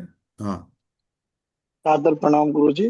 मैं जी अजय कुमार मिश्र काशी से बोल रहा हूँ। गुरुजी मुझे जी सांख्य दर्शन बहुत सुंदर आपने बताया गुरुजी। मैं जी। थोड़ा सा इसको लेकर बस ये पूछना चाहता हूँ कि ये जो जड़ प्रकृति है हम्म, और जो हमारा पुरुष है, इसकी मतलब जो 25 तत्वों की व्याख्या मैंने कई बार सुनी है, मैं थोड़ा सा उसको लेके कंफ्यूज हो जाता हूँ। अगर इस पे आज नहीं तो बाद में अगर आप प्रकाश डालना चाहें, जो ये 25 तत्व हैं वास्तव में चलता कैसे है संसार पूरा। मेरा प्रश्न ये है सांख्य को लेकर के। नहीं, ये सुनिए, ये संसार का जो अंतर्लीन तत्व है यही सांख्य तत्व है, ये 24 25। जी क्योंकि ये जो अभी ये लिखिए, ये गुण जो है प्रकृति में, गुण जो है ये तीन, अ, सत्व रजस तम, ये सब एक के ऑपोजिट दूसरे हैं। जैसे तमोगुण है वो तो अचल है, रजोगुण है चल है, सत्वगुण तो विद्यमान ज्ञान रूप का है। ये हर एक का एक एक का विपरीत होता है। तो विपरीत तत्वों का इक्विलिब्रियम, समानता स्थिति ही ये सृष्टि है। समझ रहे हैं आप? तो जैसा तमोगुण जो है ये बिल्कुल अंधकार है, मतलब अचल है। और उसका विपरीत क्या है? एक तरफ रजोगुण है, वो जो कर्म रूप में है, हमेशा चलते रहने का है, चलाते रहने का है। और तीसरी तरह ज्ञान रूप है, सत्वगुण है। ये तीनों का ही बैलेंस से इक्विलिब्रियम जो मिलती है वही इस सृष्टि है। एक तरफ ये सांख्य दर्शन का एक दृष्टिकोण है। और ये जितने भी तत्व है ये सब अंश है प्रकृति के। तो जैसा आप देखिए पंचभूत है, वही पंचतन्मा। सांख्य में वो कोई द्रव्य को नहीं माना है, वैशेषिक में माना है। एक बहुत खास संबंध है। ये जो पांच तत्व है ये कहाँ से आ गए बताइए? ये पंचेंद्रियों से आई, और कुछ नहीं। ये पंचेंद्रिय से जो तन्मात्राएं मिल रही है उसी से पांच तत्वों का महसूस होना का संभावना बाहर निकली है। और ये जो वो पांच तत्व और उनके जो संबंधित तत्वों का प्रावधान एक ऑब्जेक्टिव रूप में जब हो जाता है वो द्रव्य बन जाते हैं। पृथ्वी आपा द्रव्य है वैशेषिक में। ये पंचभूत नहीं है, पंच तत्व नहीं है, पंच तन्मात्रा नहीं है, लेकिन द्रव्य है। मैटर, एनर्जी, स्पेस, टाइम, ये सब हो जाता, फिजिक्स हो जाता। सांख्य में उनको कोई द्रव्य का रिकॉग्निशन नहीं मिला है। सांख्य में इतना ही, सृष्टि को इतना ही आ, मानते हैं कि ये अपने मन में जो ज्ञान उदय हो रहा है वही आपके सृष्टि है। बाहर कुछ, बाहर का वो मानते नहीं, केवल वैशेषिक में बाहर का मानते हैं। और वेदांत में तो सबको निकाल दिया है और सारा मिलके एक माया के ब्रैकेट में लाया गया है।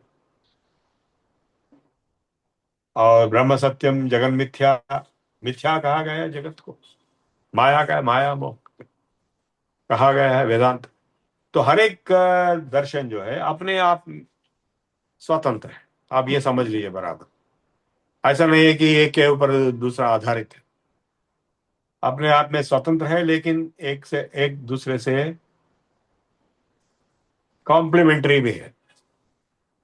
मतलब पूरे मिलके आपको तत्व ज्ञान सत्य का हो सकता है। पूरे छह दर्शनों का ज्ञान होने से ही ये जो सृष्टि का जो ज्ञान है आपको समझ में आ सकता है। मैं आपको कई किताबों का नाम दे चुका हूं।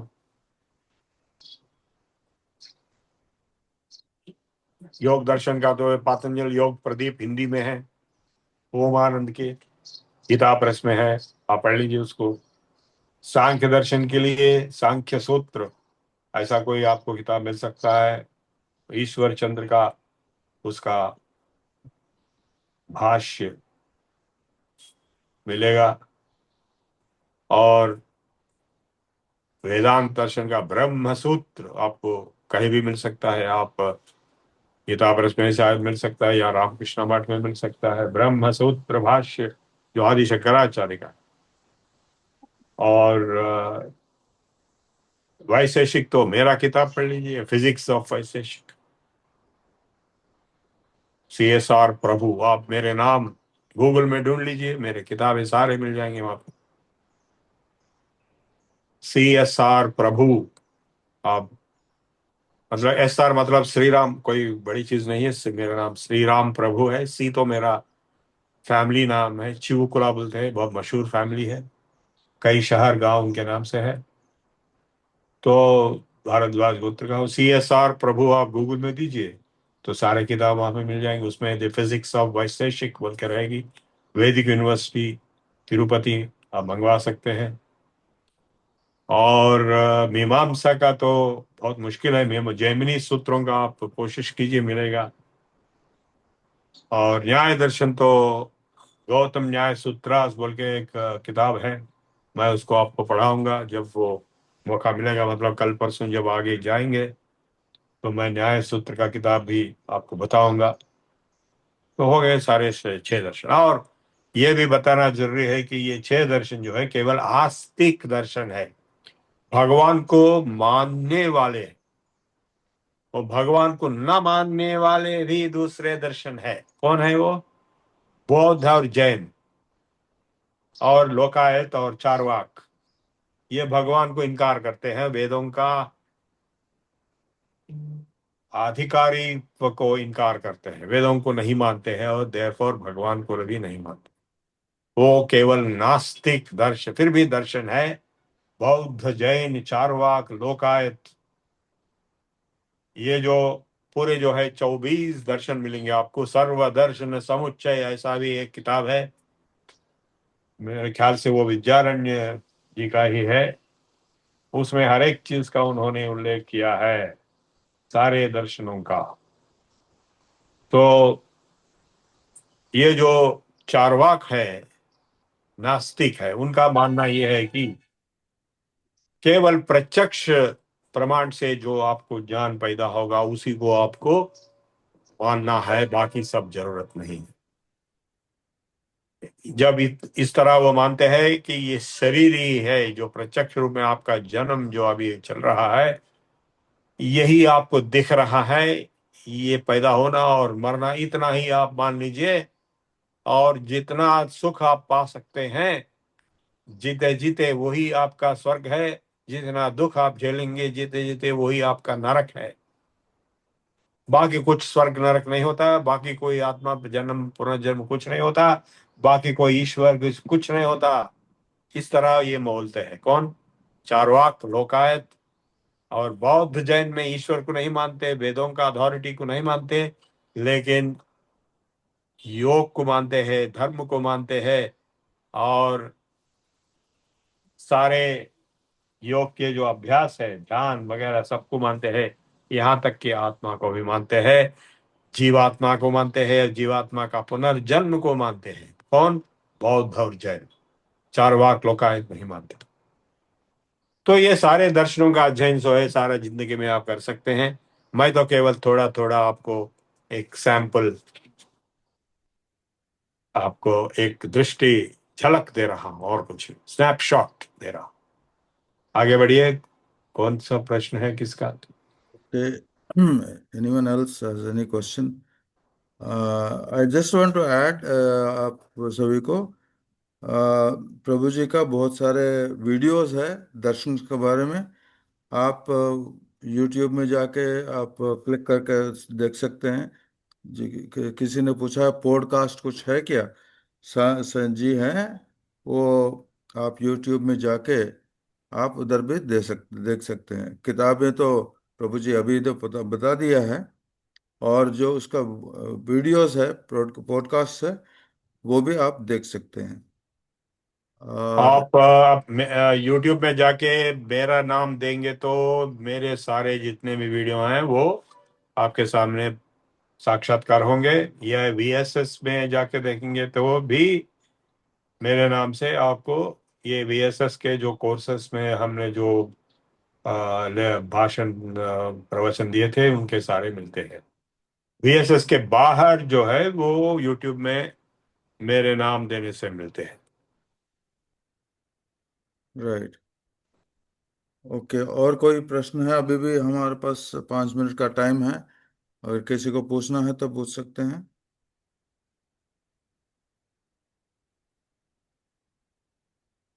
ठीक है, लुक्स लाइक।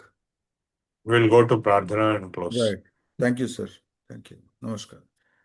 तो अब मैं अनुरोध करता हूँ, अच्छा 1 मिनट है, देर इज लास्ट क्वेश्चन। हाँ ठीक है, this is only information. Yes Mishra ji, thank you. अब मैं प्रार्थना अनुरोध करता हूँ शर्मा जी से, प्रार्थना शुरू करें। स्वस्ति प्रजाभ्यः परिपालयन्तां न्यायेन मार्गेण महिं महिषाः। गोब्राह्मणेभ्यः शुभमस्तु नित्यं। लोकाः समस्ताः सुखिनो भवन्तु। काले वर्षतु पर्जन्यः पृथ्वी सस्यशालिनी। देशोऽयं शोभरहितो ब्राह्मणाः सन्तु निर्भयाः। अपुत्रः पुत्रिणः सन्तु पुत्रिणः सन्तु पौत्रिणः। अधनः सदनः सन्तु जीवन्तु शरदां शतम्। सत्यं वद धर्मं चर स्वाध्यायान् मा प्रमदः। सर्वे भवन्तु सुखिनः सर्वे सन्तु निरामयाः। सर्वे भद्राणि पश्यन्तु मा कश्चित् दुःखभाग् भवेत्। ॐ शान्ति शान्ति शान्तिः। ॐ पूर्णमदः पूर्णमिदं पूर्णात् पूर्णमुदच्यते पूर्णस्य पूर्णमादाय पूर्णमेवावशिष्यते। ॐ शान्ति शान्तिः शान्तिः। सर्वे जना सुखिनो भवन्तु। स्वस्ति। सर्वे जना सुखिनो भवन्तु, स्वस्ति। धन्यवाद शर्मा जी। अब जनगण मन के लिए सभी उठिए।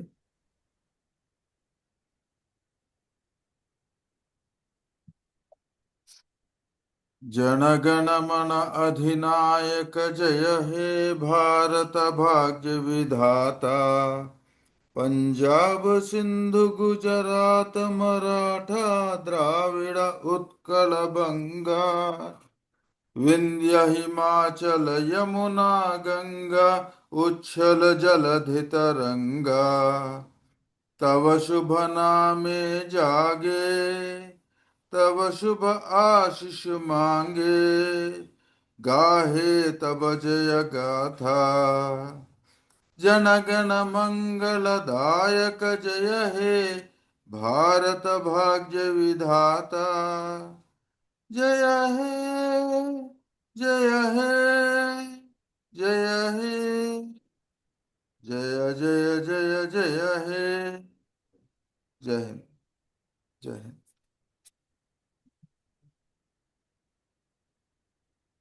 अब अभी भी समय है हमारे पास 5 मिनट, अगर किसी को कुछ पूछना है तो पूछ सकते हैं। इधर मैं बताना चाह रहा हूँ कि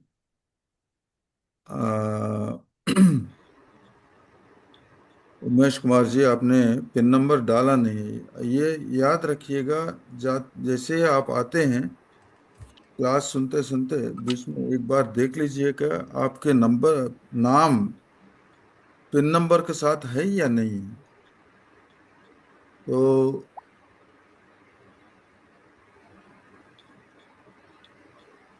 अजय कुमार जी, आप कुछ पूछ रहे थे, ये क्वेश्चन है या क्या है? प्लेलिस्ट तो आपको दिया गया है, एक बार आप YouTube में जाके आप पूछ लीजिए। अनम्यूट कर दिया मैंने। श्री कृष्ण जी, आप कुछ पूछना है क्या? जी जी प्रभु, प्रणाम प्रणाम सर। बोलिए। प्रभु जी तो नहीं है, वो तो ओहो, चले गए। एक मिनट, एक मिनट। नहीं, चला गया। फिर मुझे तो एक बात निवेदन करना है सर, जो ये प्रभु जी ने या पहले जो वक्ताओं ने खूब सारी जानकारी दिया है, हम्म। जैसे आज प्रभु जी ने बहुत से रेफरेंस पुस्तकों के संदर्भ ग्रंथ जो हैं ऐसे बताए हैं। हम्म। ये बहुत ही अच्छी जानकारी है, लेकिन मुझे लगता है ये सब अध्ययन करना इतना सरल भी नहीं है। सब बड़े बड़े ग्रंथों को अध्ययन करना, सांख्य दर्शन अध्ययन करना, अगर संभव हो कोई, जैसे इन सब का एक जो कैप्सूल टाइप का पुस्तक अगर उपलब्ध हो ना, तो हम्म। मुझे लगता है वो बहुत हेल्पफुल हो सकता है। अगर संभव हो तो उसकी जानकारी दें तो बहुत अच्छा से। अच्छा, पहला चीज ये है कि ये जो सर्टिफिकेट कोर्स जो हम चला रहे हैं, ये आपको सनातन धर्म के बारे में उसके जो जितनी पहलू है, उस सारी चीज के बारे में एक ओवरव्यू दिखाने के लिए, क्या क्या होता है, क्या क्या है, ये दिखाने के लिए ये कोर्स है। नंबर पहली चीज। दूसरा है, ये सारे ग्रंथ पढ़ना, मैं तो बोलता हूँ मुश्किल है, बहुत ही मुश्किल है। लेकिन संभव असंभव नहीं है, क्योंकि बहुत सारे लोग, मैं एक उदाहरण देता हूँ कि हमारे पास एक स्पीकर है, डॉक्टर वी राजू। वो पेशे से वो एक ऑर्थोपेडिक सर्जन है। आप मानते हैं, सर्जन बहुत, उसके पास समय नहीं होता है और हमेशा बिजी होता है। और ऑर्थोपेडिक सर्जन तो सारे लोग आजकल जितना भी बीमारियां हैं तो है ही है। इसके बावजूद उसने सारी पुराण पढ़ लिया है। न केवल पढ़ा है, उसका समझ लिया है। न से केवल समझ लिया है, उसने किताब लिखा है। न केवल एक किताब लिखा है, बहुत बहुत सारे किताब लिखे हैं। वो ऋग्वेद का पूरा एक अनुवाद किया है, तेलुगु में या किसी भाषा में, भाषा, उसको उस अपने समझ के, आम जनता के समझ के लिए उसने ऋग्वेद का अध्ययन करके वो लिखा है। मतलब है मेरा कहना का है कि ये असंभव नहीं है, संभव है। लेकिन नॉर्मली एवरेज पर्सन, वो उसके लिए संभव नहीं है। नहीं इसीलिए। सर, आपने आपने बिल्कुल सही कहा सर। और जो डॉक्टर राजू की बात कही ना, क्या होता है कुछ लोग डिविनिटी लेकर आते हैं कि वो जैसे जगत गुरु हाँ, शंकराचार्य या और स्वामी विवेकानंद, ये इतना कम समय में इतना सारा काम कर सकते हैं, हम तो कई लाइफ में भी नहीं कर सकते। सही है। तो मेरा तो जो सुझाव था, निवेदन था, जैसे आपने कहा ना, एक आप सर्टिफिकेट कोर्स है, मुझे सर्टिफिकेट की चिंता नहीं है। मुझे ये है कि अगर आप जैसे जो पढ़ा रहे हैं ना, एक पुस्तक में आ जाए सारा हमने ये पढ़ा है, इतना मेरा निवेदन था बस। जरूर। इसीलिए इसीलिए अभी हमारा जो व्हाट्सएप ग्रुप है, शायद ये और एक निवेदन है सारे लोगों को। हमारा जो व्हाट्सएप ग्रुप है, उसमें ग्रुप का डिस्क्रिप्शन में चले जाइए। लगता है कोई जा नहीं रहा और देख नहीं रहा, कुछ लोग देखे होंगे, लेकिन जाइए, देखिए। उधर एक आपको एक मैनुअल मिलेगा। वो मैनुअल ही एक, ये बीएसएस का किताब है। ये जितने भी लेक्चर्स हो रहे हैं, उसको सारे स्टूडेंट्स के लिए एक जगह वो सारी चीज उसमें लिखा हुआ है। वो थोड़ा बहुत बड़ा किताब है, आराम से वो नोट्स है। It's a compiled notes. सही बात है हेमल पांडे जी, सही है, वो कंपाइल्ड नोट्स है जो बनाया गया है। ये सारी वक्ता जो है उसका श्रेय है वो। और आप पूरा देख लीजिए, वो एक किताब है उस जिसमें आपको सारी चीज मिल जाएंगे। बहुत सुंदर सर, मैंने देखा अभी, बहुत सुंदर है। हम्म। धन्यवाद। अलका जी। हाँ जी सर, मैं यही किताब के बारे में ही पता करना चाह रही थी, ये कहाँ पे मिलेगी मुझे, उसमें ग्रुप में ना ना, किस जगह? ये मिलेगी कहीं नहीं बाहर आपको। नहीं नहीं नहीं। ये this is only meant for this course students, उसके लिए है। ये आगे चल के इसका, क्योंकि एक किताब प्रचुरण करना है तो उसके बहुत सारे चेकिंग वगैरह करना पड़ता है, बहुत मुश्किल का काम है। और ये किताब जो इस रूप में ले आने के लिए ही बहुत टाइम लगा है।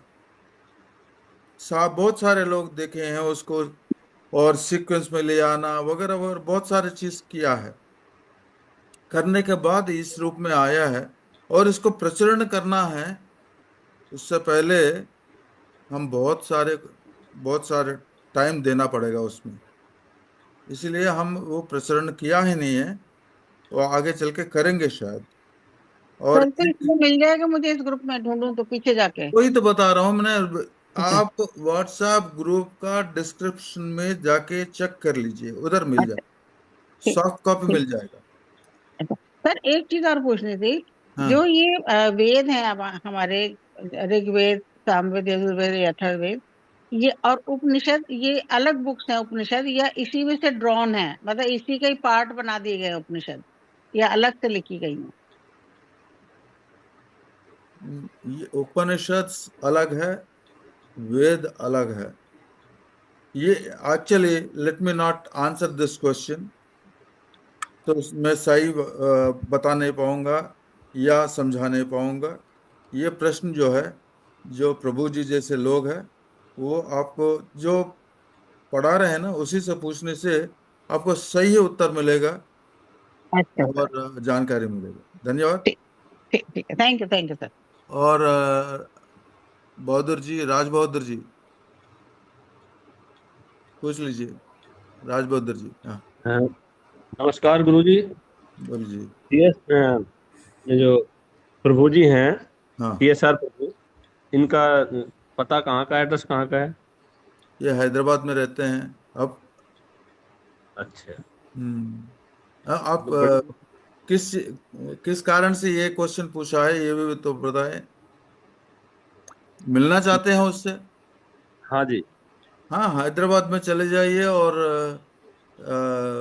वो मिल जाएंगे, कोई दिक्कत ही नहीं है। तो मन की सच्चाई बताऊं तो मैं उनके गुरु बनाना चाहता हूँ उन्हें। हाँ हाँ, जरूर। वो मुझे देखो, ऐसा है, आई मीन, फोन नंबर मिल मैं जाएगा इनका? सिर्फ मैं सिर्फ उसके बारे में नहीं बता रहा हूँ। हकीकत में ऐसा होता है। हमारा जो पास में रहते हैं ना, उसका महत्व हम समझ नहीं पाते हैं। ठीक है। हाँ जी। आप थोड़ा गहराई से सोच लीजिए। हम जो हमारे पास में रहते हैं, हमारे एकदम पड़ोस है, उसका अगर वो मशहूर होंगे, लेकिन हमको पता घर, नहीं लगता है। और अगर गांव का कोई जो बोल भी बोला। लिए है, अगर कोई बता भी दिया है, तो हम बोलते यार ये तो साधारण सा आदमी है, ये क्या सिखाएगा। यही हमारा सोच विचार होता है। और बहुत बहुत सारे सिद्ध पुरुष है, वो भी आपको आसान से दिख जाएगा, लेकिन आप उसको पहचान नहीं पाएंगे। और इस नहीं गुरु जी, मैं नहीं मानता कि इनसे बड़ा कोई ज्ञानी है सही बात कलयुग में। है, इसलिए आगे पूरा पूरा सुन लीजिए। इसी इसी कण में मैं बता रहा हूँ कि प्रभु जी जो है, हमारे पास इतने आसान से मिल रहे हैं। और मैं भी बता रहा हूँ कि हाँ, आप चले जाइए हैदराबाद में, मिल जाएंगे। लेकिन इसका जो गुण है, उसका जो विद्वान प्रवृत्ति है, वो अनंत है। हमारे इस प्रापंचिक लोक में ये संस्कृत जानते हैं, अष्टाध्यायी संस्कृत है, नॉर्मल संस्कृत नहीं है, अष्टाध्यायी संस्कृत। योग जानते हैं, भगवत गीता उसको कंठस्थ है। और आप देखे होंगे सर, जिसका जो वो आप पढ़ाते हैं, तो बहुत कम बार किताब देखते हैं। तो इसके जो विद्वान प्रवृत्ति है ना, बहुत बहुत बहुत है। हमारा बहुत सौभाग्य है कि वो हमारे लिए एकेडमिक डायरेक्टर है, हमारे जान पहचान है। और आप हमारे क्लास ले रहे हैं, आप सभी को क्लास पढ़ा रहे हैं। ये ही हमारा सौभाग्य है इस जन्म के लिए, पहली चीज। इनका फोन नंबर तो ग्रुप में होगा? पढ़न। फोन नंबर, दूरभाष। तो जो प्रोस्पेक्टस भाषा प्रोस्पेक्टस देखने का बोल। आप प्रॉस्पेक्टस देख लीजिए। आपको अगर राज बहादुर जी ना, तो आपको मिल जाएगी, कोई दिक्कत नहीं, सब कुछ मिल जाएगी। धन्यवाद जी। आप ठीक है जी, धन्यवाद। बाबू गारू, जब भी कभी डॉक्टर प्रभु दिल्ली आते हैं हम्म। तो एक छोटी गेट टुगेदर मैं ऑर्गेनाइज कर सकता हूँ, जरूर ताकि जरूर। दिल्ली और आसपास के जो भी हमारे साथी हैं वो सब उनसे व्यक्तिशः मिलकर ज्ञान प्राप्त कर सकें। हम्म। अ, तो अभी तो क्योंकि डॉक्टर साहब चले गए, तो जैसे ही अब संपर्क होता है तो मैं भी रिक्वेस्ट करता हूँ और आप भी जरूर। बताएं कि जब भी वो दिल्ली आएंगे तो एक छोटा सा वेरी गुड, कुछ थैंक यू वेरी कुछ मच घंटों शर्मा का जी। हम ऑर्गेनाइज कर देंगे। सही जी बहुत बात। अच्छी बात, मिलना चाहेंगे इनसे तो। बिल्कुल, जरूर। मिलना चाहिए। मैं तो हैदराबाद जाकर मिलकर आया आपकी जानकारी के लिए। इच्छा है जो मिलने की। जी जरूर। जी सर। देखो ऐसा है, ये जो क्लास है सनातन धर्म का हो रहे हैं, सच कई बीच में डिस्टरबेंस हो रही है। तो अ, ये तो बहुत ही संक्षिप्त में सनातन धर्म के बारे में बता रहे हैं, ये इंट्रोडक्शन है। मतलब अगर नॉर्मल भाषा में बोले तो ये स्मॉल एडिक्शन है, दे रहे हैं। ड्रग एडिक्ट है ना, उसको ड्रग्स मत बोलिए, बट लेकिन एक स्मॉल, एक छोटा सा नशा दे रहे हैं सनातन धर्म के बारे में। और इसके जिज्ञासा जो बढ़ने के लिए ये क्लास लगाया है, बना रहे हैं, सर्टिफिकेट कोर्स शुरू किया है। तो इससे आगे वो 100 200 लोग होने के बाद उसमें से एक दो ऐसा होते हैं, उसको आगे पढ़ने का जिज्ञासा होती है। ये इसी यही तो एक कारण है। अगर ये ऐसा कोर्स ना किए और अपने आप में बैठ गए तो सनातन धर्म का आगे क्या होगा? हाँ, कुछ ना कुछ होगा ही। ऐसा सनातन धर्म ऐसा नहीं है कि सिर्फ मैं और कोई 2 3 लोग मिलकर करें तभी तो वो खड़े होगा, नहीं तो नहीं। वो सनातन धर्म ऐसा नहीं है। लेकिन इसी ये सनातन धर्म ऐसा ही है कि जिसको भी, जो इसमें आते हैं, इसमें इसके लपेट में आते हैं, तो वो आगे बढ़ाने का कोशिश करना शुरू कर देंगे, तो जिज्ञासा शुरू हो जाएगी। वो बीज डाल दिया गया है। तो ये बीज डालने का प्रयास हो रहा है सनातन धर्म कोर्स में। बाकी आप सभी का इच्छा है और उसको आगे ले जाने का, यही है हमारा उद्देश्य। और आप सभी लोग, मैं अभी देख रहा हूँ कि बहुत सारे इस बैच में जो लोग हैं, the नंबर ऑफ स्टूडेंट्स जो रेगुलर आ रहे हैं, that is very very encouraging for us. शुरू में मैं बताऊं, अभी टाइम 1 मिनट है। तो हम ये कोर्स चालू करने का इच्छुक नहीं थे, क्योंकि शुरू तो किया है लेकिन रिस्पांस ज़्यादा नहीं थी। इसको कैसे करें, क्या करें, समझ नहीं आ रहा था। अब 1 2 हफ्ता हुआ है हमारा, ये तीसरी हफ्ता चल रहा है। इसमें हमको बहुत अच्छा शक्ति मिला है कि आप सभी की वजह से, आप जो प्रश्न पूछते हैं और रोज क्लास में आते हैं, इसी से हमारा शक्ति बढ़ता है, हमारा उत्साह बढ़ता है कि आगे ले जाएं इस कोर्स को, हिंदी कोर्स को। धन्यवाद आप सभी को। और पुनः सोमवार को मिलेंगे।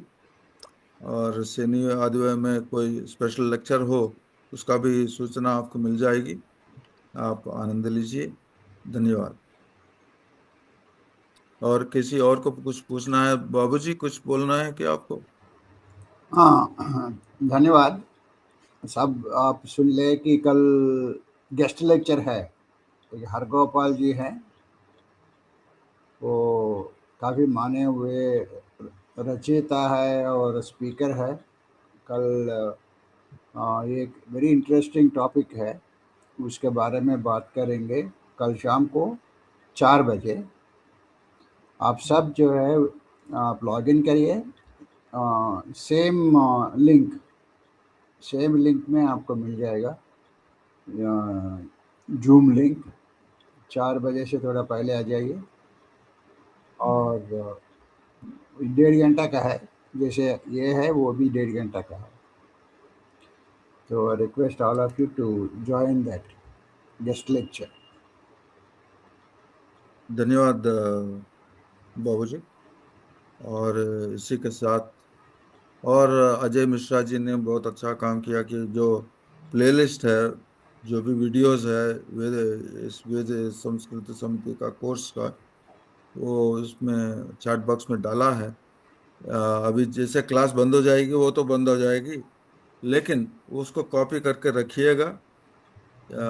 1-2 मिनट में टाइम देता हूँ, जिसको भी आपको उसको कॉपी करने के रखना है करके रखिएगा, ताकि सारी जो वीडियोस है, ऑफ कोर्स विषय बहुत अनंत है। आप बहुत वो पूरा देख के मैं ये पढ़ सकता हूँ कि आप पहाड़ देख के हम बैठ जाएंगे। नहीं, पहाड़ देख के हम बैठ नहीं जाना है, पहाड़ को धीरे धीरे चढ़ना है, तभी तो उस पहाड़ के ऊपर जा सकते हैं। अगर पहाड़ बड़ा है इसलिए देख के हम बैठ गए तो कुछ नहीं होगा। इसलिए पहाड़ देखना नहीं चाहिए, उसको पहाड़ के जैसे देखना चाहिए, उसको ऐसा देखना चाहिए ये भी नॉर्मल रास्ता है, और आगे चलते जाइए चलते जाइए चलते जाइए, और आप पहाड़ के ऊपर पहुंच जाएंगे। ठीक है, तो इसी के साथ मैं इस क्लास को बंद करता हूँ, समाप्त करता हूँ। धन्यवाद।